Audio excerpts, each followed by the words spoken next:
Hello दोस्तों, राधे राधे, हर हर महादेव। मैं मीनाक्षी एक बार फिर से आपके सामने अपने नए टॉपिक के साथ उपस्थित हुई हूँ। तो चलिए फटाफट से जानते हैं आज इस सेशन में हम किस बारे में बात करने वाले हैं। जैसा कि अर्ली चाइल्डहुड में बच्चों के बारे में हमने बहुत सारी बातें, बहुत सारे डेवलपमेंट की बातें की और पिछले कुछ वीडियोस में हमने उनके स्पीच इम्प्रूवमेंट, स्पीच डेवलपमेंट के बारे में कई सारी बातें की और उनके इम्प्रूवमेंट इन कंप्रहेंशन के बारे में बातें की। तो आज इस सेशन में हम उसी सीरीज़ में आगे बढ़ेंगे, स्पीच के ही सीरीज़ में आगे बढ़ेंगे। यहाँ पे हम इस सेशन में हम ये जानेंगे कि अर्ली चाइल्डहुड पीरियड में बच्चों के जो भी स्पीच स्किल्स होती हैं उनका किस प्रकार इम्प्रूवमेंट होता है। तो इम्प्रूवमेंट इन स्पीच स्किल्स, तो आज इस सेशन में हम उसकी अच्छे से डिटेल में जानकारी लेंगे। तो मैं आशा करती हूँ कि आप वीडियो में अंत तक ज़रूर बने रहेंगे। तो चलिए इसी के साथ हम सेशन को आगे बढ़ाते हैं। Early childhood is normally a time when rapid strides are made in the major task of learning to speak. Early childhood period को एक नॉर्मली अगर हम देखते हैं कि एक ऐसा समय माना जाता है जहाँ पे रैपिड स्ट्राइड्स होते हैं, जहाँ पे जो लर्निंग जो होती है वो इस पीरियड की मेजर टास्क होती है कि हम कैसे स्पीच को लर्न करें और बोलना कैसे सीखें। ये जो होता है इस समय का सबसे मेजर टास्क होता है। Building up a vocabulary, mastering pronunciation and combining words into sentences, ये सब जो होता है ये मेजर इस समय का ये मेजर टास्क होता है। और ये मेजर टास्क जो हैं इस पे मैं एक अलग वीडियो लेके आऊंगी जिसमें मैं थोड़ा थोड़ा इन मेजर टास्क के बारे में बताऊंगी। There is evidence that young children of today speak better than young children of past generations. कुछ evidences ऐसे पाए गए हैं कि जो young children आज के दिन में प्रेजेंट डे में हैं वो मतलब क्या कहते हैं कि बेटर हैं पास्ट के। अगर हम यंग जनरेशन से या यंग बच्चों को देखें तो उससे आज के बच्चों में बेटर जो है वो स्पीक एबिलिटी देखने को मिलती है। There are two lines of evidence that have serve to explain the most important reasons for the fact that today's young children speak better than children age for age did in the past.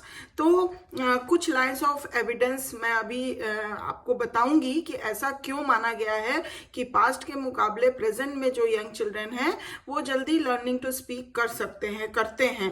हाँ, तो इसमें क्या है कि ये जो है as by as जैसे भी समय बढ़ता जा रहा है तो वो चीज़ें बच्चों के अंदर ज़्यादा स्किल डेवलप हो रही है, लर्निंग की स्किल डेवलप हो रही है जिससे वो बहुत अच्छे तरीके से बोलना सीख सकें as compare to the past. तो चलिए हम जानते हैं कि क्या एविडेंसेस पाए गए हैं।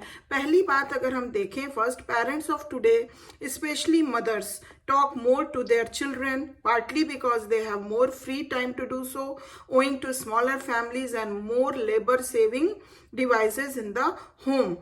तो अगर हम पहली बात देखें तो ये है कि जो आज के पेरेंट्स हैं, स्पेशली अगर उसमें मदर्स की बात हम करें तो वो क्या है कि अपना ज़्यादा से ज़्यादा समय बच्चों के साथ बिता पा रही हैं, क्योंकि अगर देखा जाए तो वो अपना फ्री टाइम निकाल पा रही हैं, क्योंकि अभी फैमिलीज़ क्या है काफ़ी स्मॉलर साइज में, बहुत स्मॉल फैमिलीज़ हो रही हैं, तो उनके ऊपर उतना ज़्यादा रिस्पॉन्सिबिलिटी और बर्डन नहीं है। और इवन घर में भी हाउस होल्ड कोर्स के लिए बहुत सारी ऐसी लेबर सेविंग डिवाइसेस आ चुकी हैं जिससे कि काम और हाउस होल्ड कोर्स भी जो है उसका भी जो लेबर और टाइम है, एनर्जी है, वो काफ़ी सेव हो रहा है। तो बच्चों के साथ ज़्यादा टाइम स्पेंड करने को मिल पा रहा है।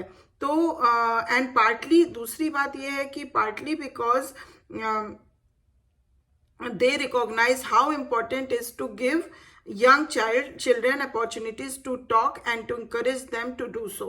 तो पहली बात कि उनके पास समय मिल रहा है जिससे कि वो बच्चों के साथ समय बिता पाए, और साथ ही साथ बच्चों को वो ऐसी अपॉर्चुनिटी प्रोवाइड कर रहे हैं जिससे कि बच्चों को एक इंकरेजमेंट मिले कि हाँ, स्पीक करना या learning speaking is very very important, because girls spend more time in the home than do boys who play more with neighbourhood children, mothers talk more to their daughters rather than to their sons. तो जैसा कि देखा गया है कि girls ज़्यादा घर में रहती हैं एज कंपेरिजन टू बॉयज़, क्योंकि बॉयज़ जो हैं वो आस पड़ोस में जाके बाहर खेलते हैं कूदते हैं, तो मतलब they are not spending much time in home, तो as compare to the girls. तो मदर्स क्या होती हैं, मोर टॉक करती हैं, मतलब घर में जो भी रहेगा बट ऑब्वियस है कि उससे ज़्यादा बातें होंगी, तो डॉटर के साथ मदर्स की ज़्यादा बातें होती हैं एज कंपेयर टू द सन। तो इससे क्या होता है कि हम ये देख सकते हैं कि गर्ल्स में बेटर स्पीच डेवलपमेंट होता है, बेटर इम्प्रूवमेंट होता है rather than the boys, and this में and probably develop the better speech development in the girls as compared to the boys during the preschool years।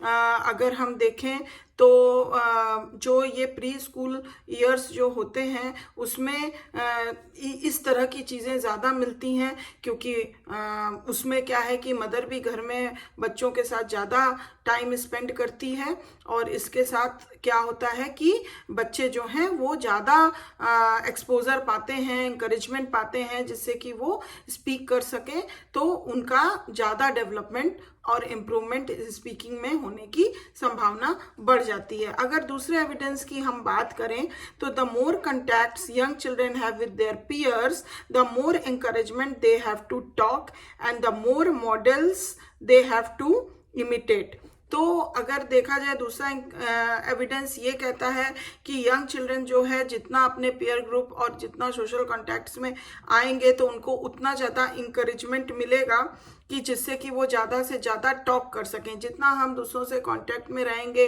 Talk करेंगे, उतनी ही हमारे speech में improvement आएगी। तो इस तरह से हम देख सकते हैं कि ये जो एविडेंसेस हैं ये हमें बताती हैं कि कुछ झलक देती हैं कि हाँ किस तरह से अर्ली चाइल्डहुड पीरियड में, प्री स्कूल पीरियड में हम बच्चों के अंदर स्पीकिंग स्किल्स जो हैं वो और इम्प्रूव कर सकते हैं, अच्छे से डेवलप कर सकते हैं।